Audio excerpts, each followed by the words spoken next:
Hey loves, it's Marae Rigel and you're tuned in to The Mo Show, where I aspire to inspire your mind, body, and soul. And today is going to be a little story time because we all love a good story, right? So this is a story time back when I was either in middle school or maybe like a freshman in high school. And my sister was definitely in high school, probably a junior or senior. And this is the time that we locked my daddy out of the house. So, right. Locked this man out of his own house. Exactly. So, this was maybe, well, it had to have been like 8. How old am I? Yeah, probably 8 or 9 years ago. Yeah, so I guess we had asked him to bring us something home, as we always do whenever he was out. We always wanted him to bring us something back, some ice cream, a pop, some pickles, some french fries, anything that we didn't need, anything we know we couldn't ask our mom for because she wasn't getting it, we asked him to bring back for us. So this one particular time, and of course he would always be late with whatever he brought back. So this one particular time, he came back home, but he didn't have anything with him. Like, he didn't buy what we asked him to buy, even though he said he would. So we're just like baffled, like we cannot believe that this man did not come, like he came back empty-handed and did not have what we asked him for and what he said he would get us. So I'm sure he had like some type of excuse for it, but we were not trying to hear it. So later that night, we know our neighbors like on our block, so he was probably outside talking to our neighbors, or my uncle, he used to live across the street as well, and just talking to them. And so we were like, we're mad. Like, we're still mad he didn't bring us whatever the food was, whatever it was, back. So me and my sister have the bright idea at probably like 13 and 16 to lock this man out of the house. Like, so we went to the front door. We could see him outside and like maybe in the street or across the street at somebody's driveway talking. And it wasn't dark. Maybe it was probably evening time for sure, but it wasn't dark outside. So the front door is open, but our screen door, like our glass screen door, we locked that. We're like, okay, we'll leave the front door open. And then when he comes up to think he's going to get back in through the screen door, it'll be a surprise and he won't be able to get back in. So we locked that and we go about our business. We keep going up to my room and checking, looking out the window, making sure he's still out there. And we're just thinking it's a game. Like, we never even thought about like, oh, what happens when he actually wants to get in his house? Like, what are we going to do about that? So, you know, our young and dumb selves, we're just like, oh, it doesn't matter. We're going to teach him a lesson.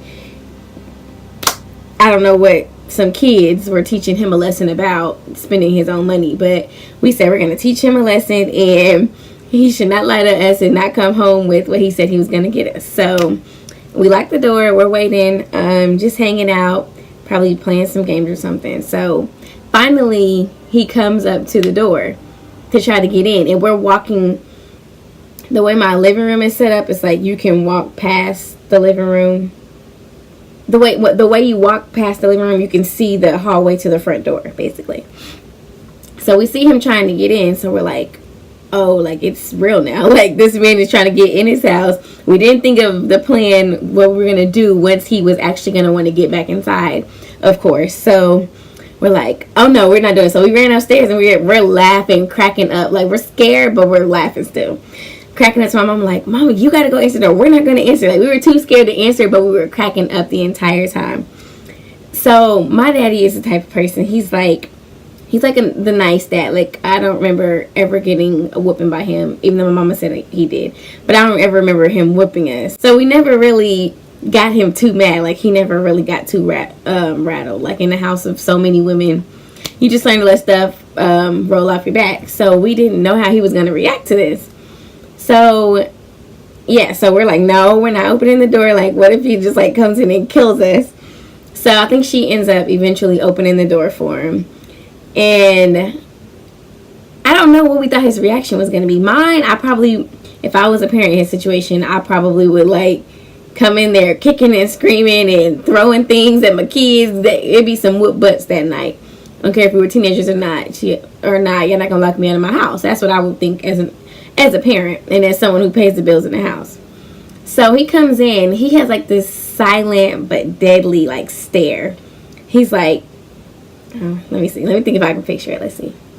He's like